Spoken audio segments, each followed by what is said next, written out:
sou o juiz auxiliar da Escola Judicial, Fábio Rodrigues Gomes, e hoje vou apresentar o programa Leituras Teóricas, promovido pela Escola Judicial aqui do TRT do Rio de Janeiro, da Primeira Região.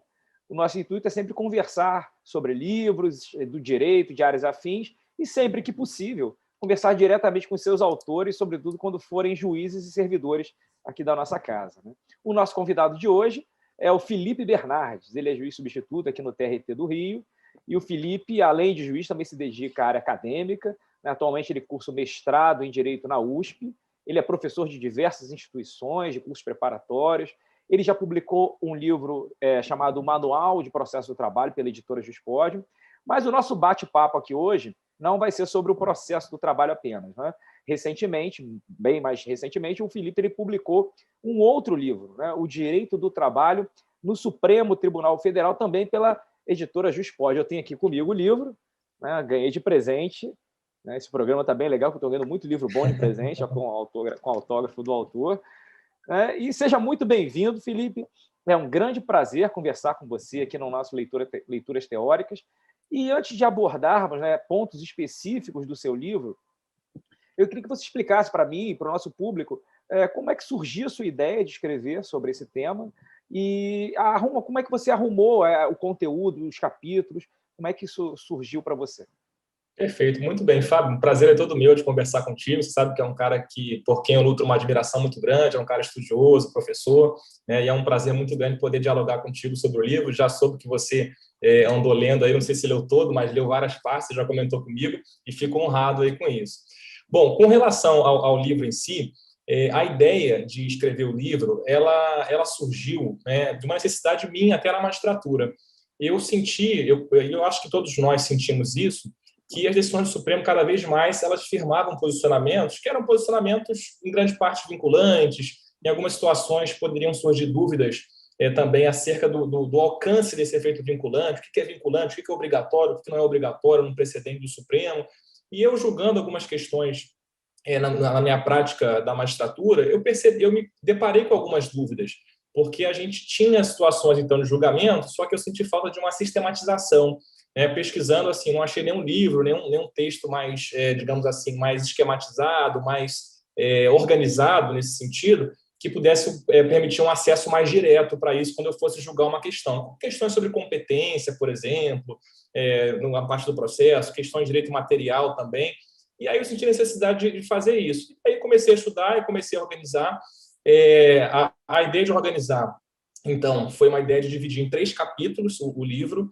O primeiro capítulo, justamente porque é uma parte que eu sinto que muitas pessoas têm um pouco de dúvida, é justamente o que vem a ser o precedente, qual o alcance do precedente, como é que você identifica a ratio decidendi, o que vai ser um obter dictum. E isso é um assunto que parece muito teórico, mas é um assunto que é muito importante. E ao longo do livro isso vai acontecendo. Em vários trechos, quando eu comento várias decisões, eu mostro, vou dar um exemplo aqui logo de cara, a situação da tutela antecipada para saque do fundo de garantia, uma decisão que o Supremo tomou. E aí se discutiu muito aquilo, será que os juízes do trabalho não podem deferir tutela antecipada para saque de fundo de garantia? Eu fui ler o acórdão inteiro, e aí, lendo o acórdão, até nesse caso, fiz uma tabelinha mostrando o voto de cada ministro, e a conclusão a que eu cheguei é que, na verdade, o Supremo não declarou que seria inconstitucional o deferimento da tutela antecipada, porque houve votos pela inconstitucionalidade formal e votos pela inconstitucionalidade material, só que não houve maioria absoluta para nenhuma das 2 correntes, não houve 6 votos.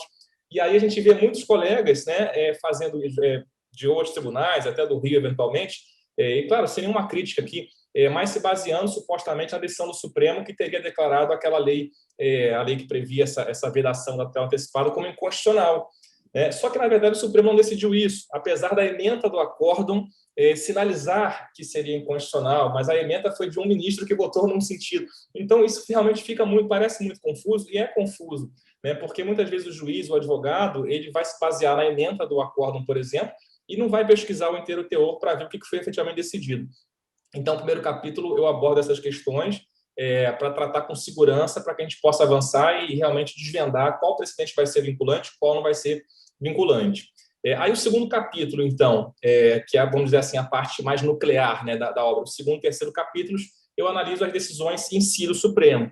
Então, partindo da premissa teórica que eu já afirmei anteriormente, com relação aos precedentes em si, Eu analiso os temas de direito do trabalho, então, salvo engano, direito do trabalho são 33 ou 34 temas, alguma coisa assim, né? Então, decisões sobre desde acidente de trabalho até terceirização, né? Coloquei ali em ordem alfabética.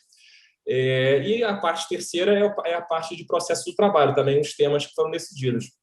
E na escolha dos temas, assim, a minha escolha dos temas ela foi baseada em decisões que o Supremo tomou a partir do ano 2000. Eu fiz esse recorte temporal de forma até um pouco arbitrária, mas o objetivo ali foi não tratar, digamos, decisões que seriam muito antigas e não seriam interessantes em termos práticos, né? Hoje em dia mais. Eventualmente, algumas decisões anteriores ao ano 2000 eu até coloquei, né, quando realmente era um tema que era muito importante e relevante até hoje. Alguma menção histórica também pode acontecer, mas, em geral, eu trabalhei com esse horizonte a partir do ano 2000. E também isso porque a gente sabe que, a partir de 2004, é que houve ampliação de competências da justiça do trabalho, né, e aí surgem muitas questões. Também a questão dos precedentes, né, da repercussão geral, ela começa a partir de 2007, lá com o CPC anterior ainda. Então, foi por isso que eu fiz essa delimitação temporal. Então, basicamente, essa é a ideia da organização, né? Trabalhar a parte teórica, direito do trabalho e processo do trabalho. De fato, você vê o livro, é um conteúdo bem vasto, né? Muita pesquisa que você fez para poder escrever. Então, caminhando aqui para o capítulo 1, né, do sistema de precedentes, o que te chamou mais atenção assim, no desenvolvimento histórico dos precedentes no Brasil, que é relativamente, né, se você pegar a positivação disso, a integração disso no sistema jurídico brasileiro, é recente, apesar de existir, né, uma visão um pouco mais antiga. Mas o que você achou desse desenvolvimento histórico no Brasil quando comparado com outros países, né, sobretudo do common law? O que eu percebo, Fábio, é que o sistema brasileiro de precedente ele foi criado de cima para baixo, né? Ele foi uma coisa que foi estabelecida pelo legislador e, na verdade, acaba sendo um sistema de órgãos de cúpula.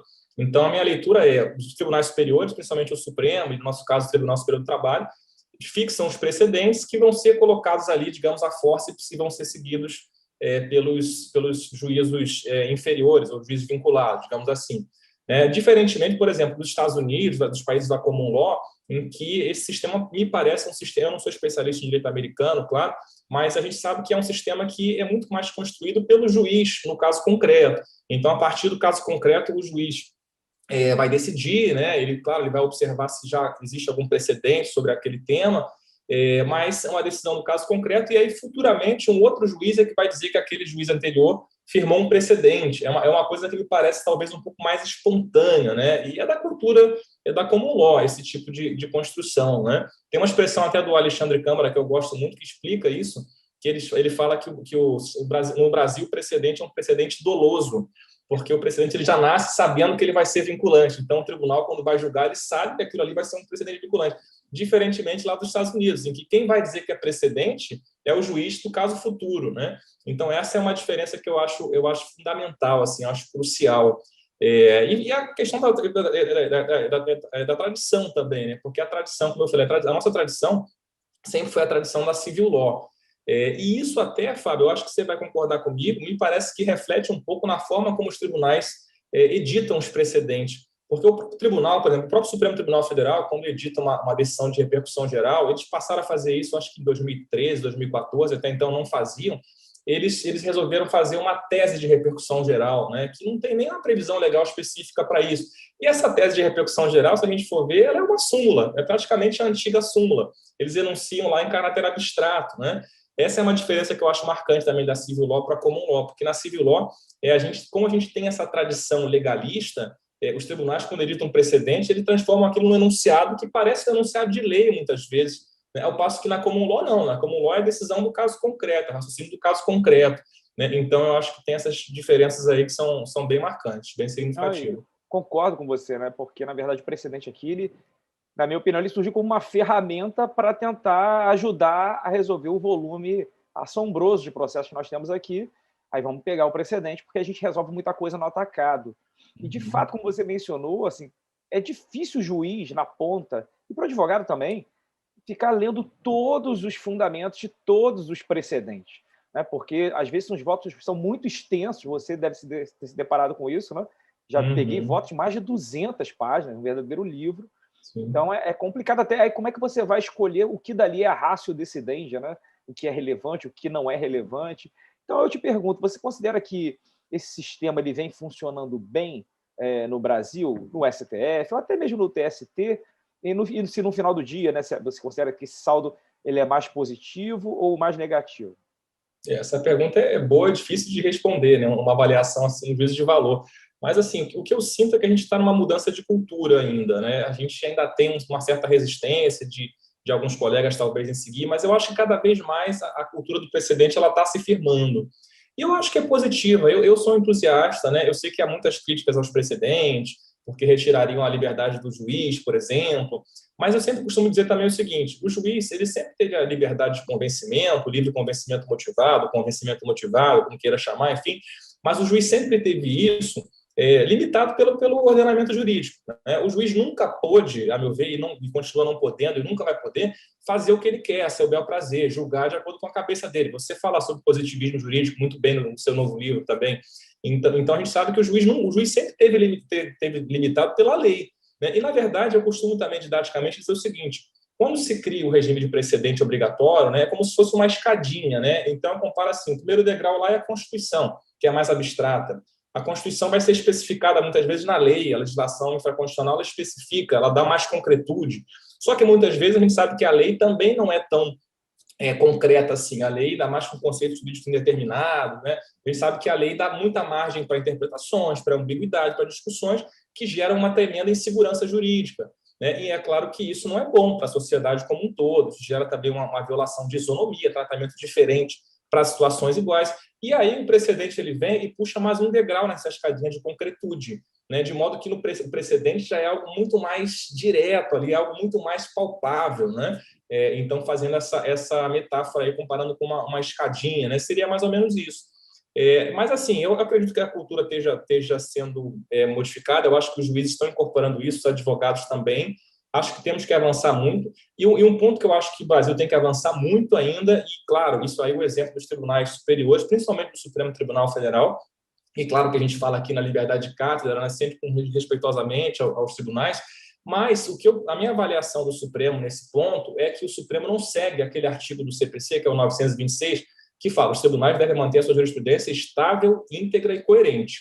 E não há estabilidade alguma, né? Porque o que acontece é o seguinte: a minha visão eventualmente, pode ser que eu não concorde com um precedente, você não concorda com outro, o colega não concorda com outro, mas a gente vai seguir. Agora, até para que a gente tenha um sistema que tenha credibilidade, o que se espera é que os tribunais que editaram precedente mantenham a estabilidade. E a gente não vê isso no Supremo. O Supremo muda a sua jurisprudência com uma velocidade muito grande. Eu vou dar um exemplo que nem é trabalhista, mas um exemplo que é muito conhecido: a questão da prisão em segunda instância, após a condenação em segunda instância. Né? Foi um tema polêmico, um tema que cada um vai ter a sua opinião, mas o fato é que o Supremo tinha uma jurisprudência pacífica. Em 2009 ele mudou a jurisprudência, em 2016 ele mudou de novo, quando chegou em 2018 ele quase que mudou de novo, foi por um voto. Então perceba: será que isso é um sistema de jurisprudência estável? Não me parece que seja. Parece que a jurisprudência ela vai mudando de acordo com as circunstâncias, sem que haja um motivo ali para um overruling, para uma superação do precedente, né? Então, eu acho que o Supremo, nesse ponto, o TST, eles têm que dar o exemplo, né? Por ser um tribunal de cúpula, tem que dar o exemplo. Se o precedente tem que ser seguido, eles também têm que seguir, os tribunais superiores também deveriam ter que seguir, né? Essa é uma avaliação um pouco crítica. Mas em geral, acredito que é um sistema que está começando a funcionar cada vez mais, essa consciência, essa questão de buscar uniformizar. Eu vejo muitos colegas, às vezes, até com o meu próprio caso pessoal, por exemplo, muitas vezes tem decisões que eu vou criticar do Supremo, do TST, não vou concordar, mas eu vou seguir, né? Eu vou seguir porque eu acho que é bom para a sociedade como um todo e para o judiciário como um todo, né? Aquela ideia de você não gerar um processo desnecessário, não gerar um recurso desnecessário, uma falsa expectativa para a parte. Então, essa cultura, eu acho que cada vez mais ela está se entranhando aí no judiciário brasileiro.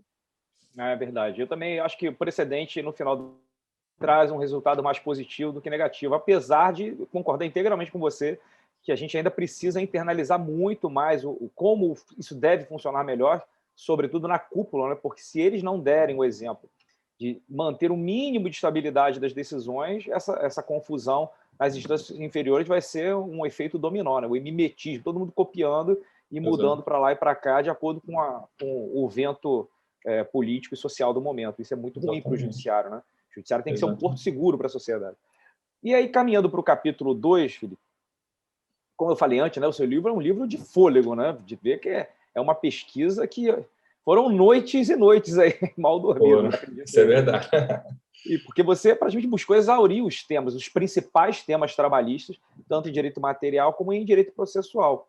Então, na sua opinião, na parte material, né, quais são os highlights, assim, os destaques que você daria para o nosso ouvinte? Assim, eu, por exemplo, né, são temas que eu coletei aqui no seu livro, que eu gostei de estudar: acidente de trabalho, responsabilidade civil do empregador, a terceirização, as flexibilizações da pandemia, todos temas de alta voltagem trabalhista e que foram resolvidos não no TST, mas no Supremo Tribunal Federal, né?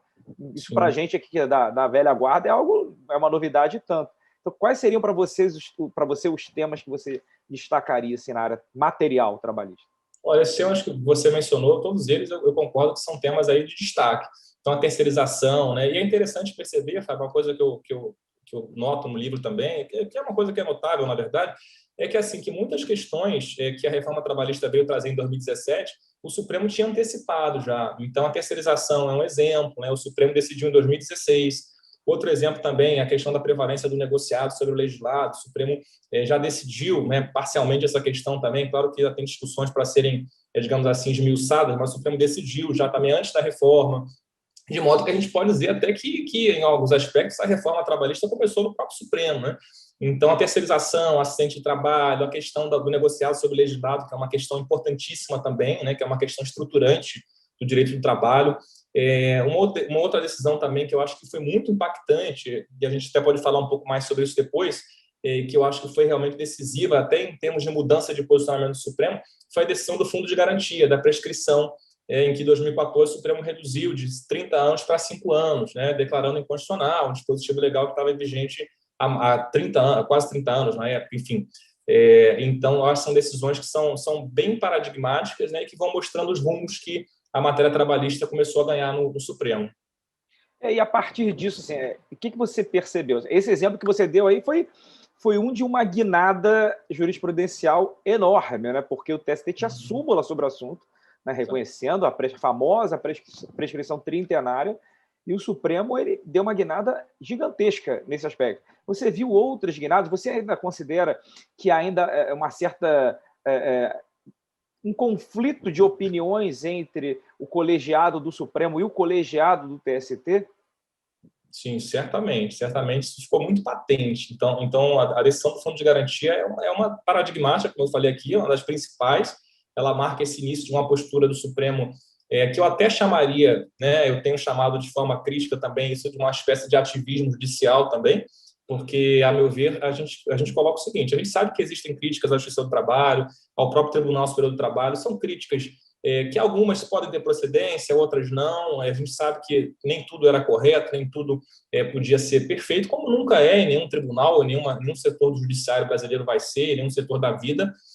Mas eu vejo também uma tendência, então, de mudança de postura muito grande, né? E talvez sendo feito pelo próprio tribunal, pelo Supremo Tribunal Federal, nesse caso, no tribunal de cúpula, o que tantas vezes se acusa a Justiça do Trabalho, né? Então, por exemplo, se acusa de ativismo.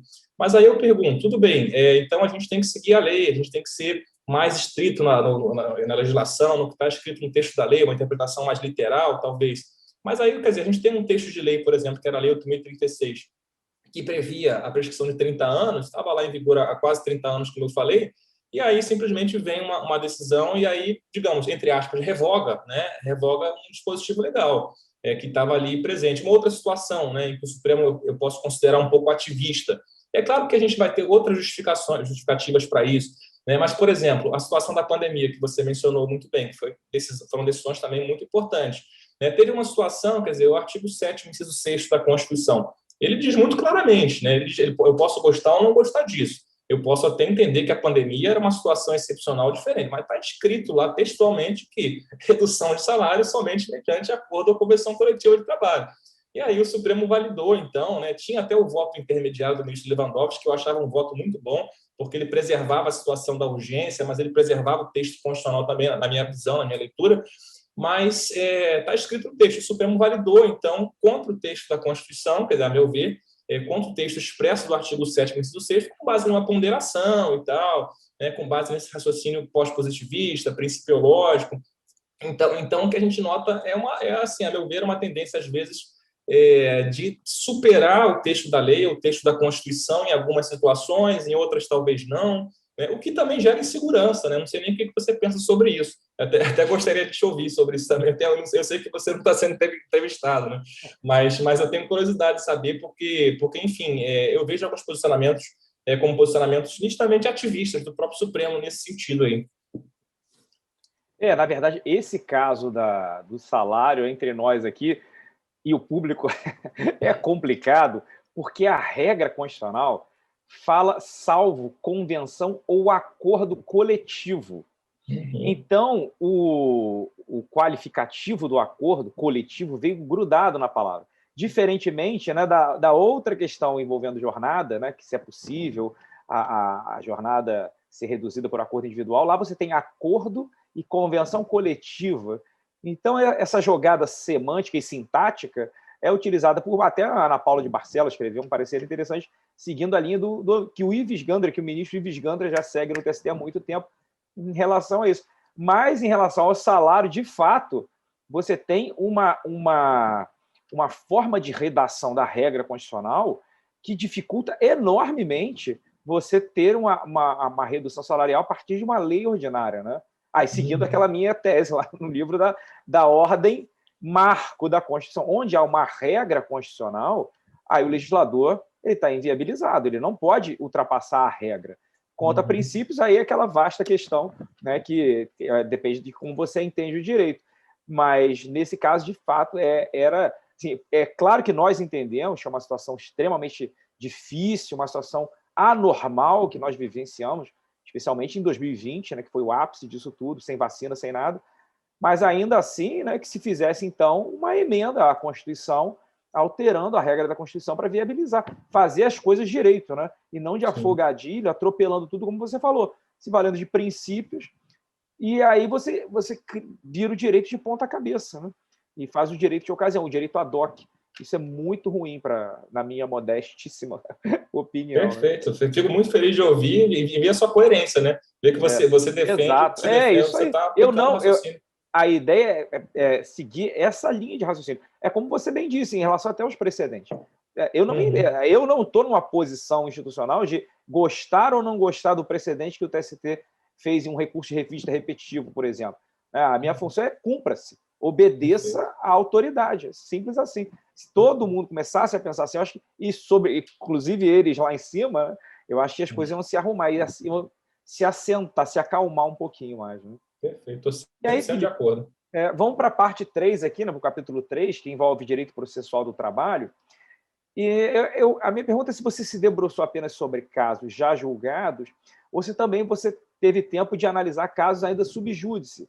E eu destaco, obviamente, aquela ADI famosa, né, a 5766, fala da questão das gratuidades, né, da modulação da gratuidade trazida pela reforma trabalhista.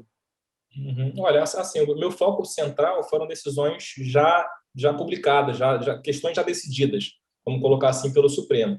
Né? Então, o foco do livro, em geral, foi esse. Mas em alguns temas, especialmente na parte de processo, alguns temas que eu percebi que eram temas que são temas que a gente sabe que são também estruturantes aí do processo do trabalho, né? Como o tema da gratuidade, né? da ADI 5766, eu coloquei já uma visão ali, alguma crítica também, uma visão, uma exposição de questões que ainda não foram julgadas, que estão começando o julgamento. No caso da ADI 5766, a gente sabe que tem 2 votos, um voto do ministro Fachin, um voto do ministro Barroso, né, 2 votos em sentido contrário, e está em pedido de vista do ministro Fux agora.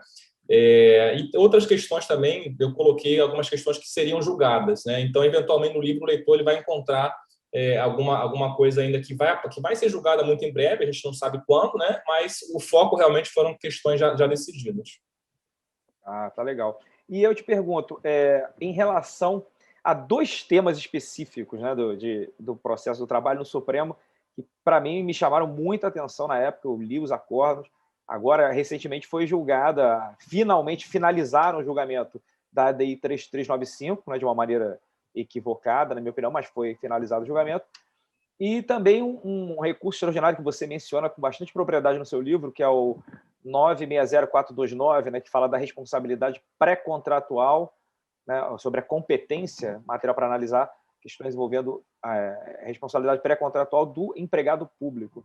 e que você comentasse rapidamente essas duas questões processuais, né? A DI 395 e esse tema de repercussão geral.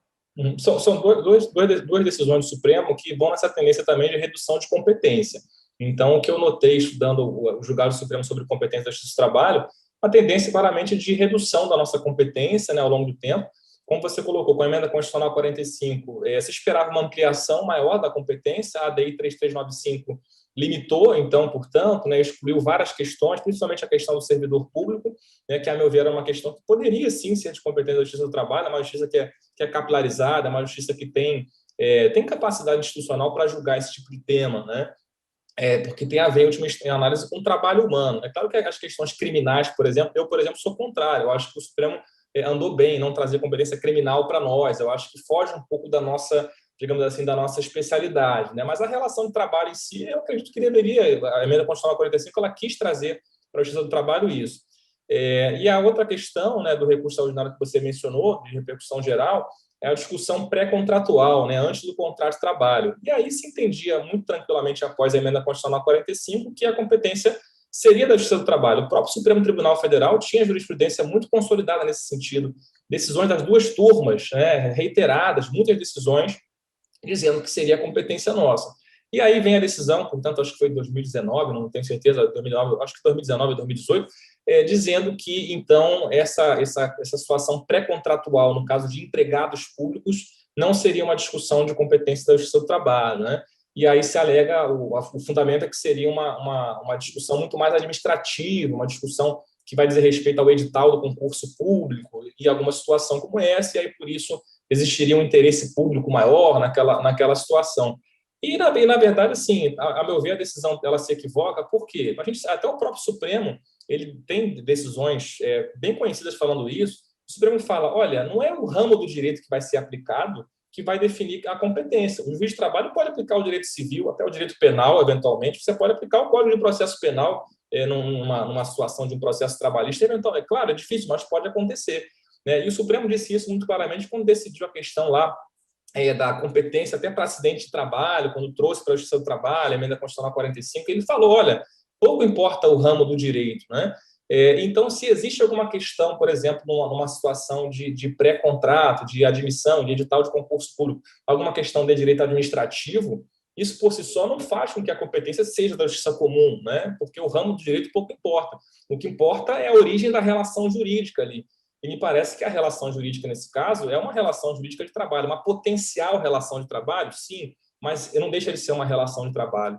E até porque a gente sabe que muitas questões que são discutidas nesses processos, geralmente são ações civis públicas, que vão discutir, por exemplo, uma falha no edital, um vício do edital do concurso público, são discussões que são temas típicos de direito do trabalho mesmo. Por exemplo, alguma discussão sobre uma suposta irregularidade do contrato de experiência ou do formato que se coloca no edital para aquela contratação, a carga horária, ou alguma situação de remuneração. Então, são muitas questões que são questões trabalhistas propriamente ditas.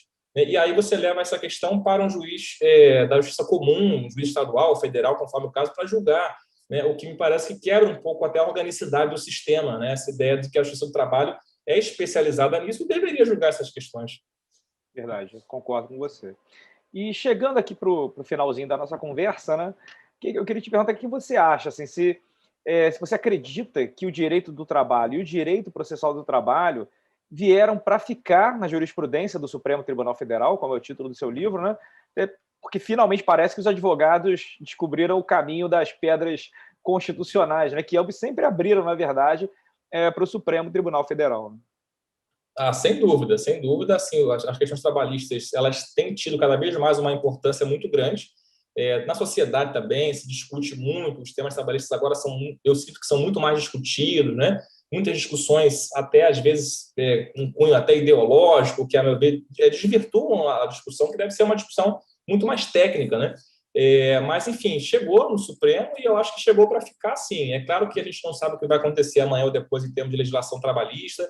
A gente tem outros projetos de lei em andamento, a gente não sabe o que vai acontecer no futuro, mas eu acredito que sim, como você colocou, descobriram o caminho das pedras, né? E a nossa Constituição ela é muito pródiga, na verdade, né, em matéria trabalhista, porque o artigo 7º está ali, ele prevê muita coisa que vai decorrer, que está na CLT, em legislação trabalhista extravagante, ele pode ser associado de alguma forma ali ao artigo 7º da Constituição, né? E isso, então, eu acho que é uma porta muito grande para o Supremo. Mas depende muito também do próprio Supremo e da composição do Supremo, e do Supremo querer fazer com que o tema seja constitucional. Porque tem discussões, por exemplo, Fábio, você vai lembrar, uma situação que eu lembrei agora, quando se discutiu a questão da ultratividade da norma coletiva. Esse é um tema que tinha muito recurso extraordinário sobre essa matéria, né, quando o TST tinha o entendimento de que não havia ultratividade, e aí o Supremo dizia, não, esse tema não é um tema constitucional, não é um tema que vai abrir o recurso extraordinário, então.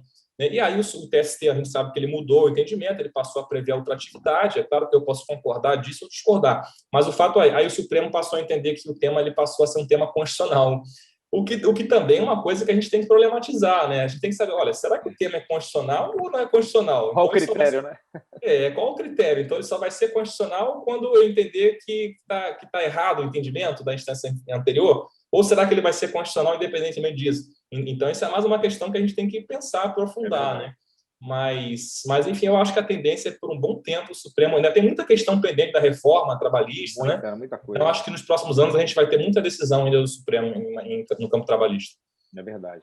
Felipe, muito obrigado pela sua presença, pela sua gentil participação. Deixa eu mostrar mais uma vez o livro do Felipe, né? Um livro que eu acho que todos os assessores de desembargador, de juízes, de ministro, deveriam ter na sua cabeceira, porque eles facilitam muito o acesso rápido, né? Uma linguagem muito bem escrita, com conteúdo muito legal, para a gente poder entender melhor como o Supremo tem trabalhado as principais questões da Justiça do Trabalho.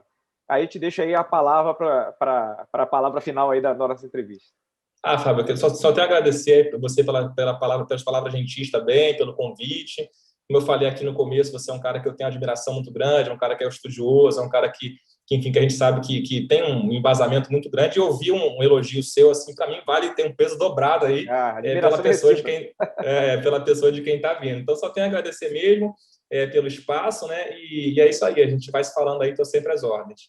Tá bom. Obrigado, gente. Até o nosso próximo Leituras Teóricas, com outro grande expoente aqui da Justiça do Trabalho, que tem produzido conhecimento em torno dos nossos principais problemas do dia a dia.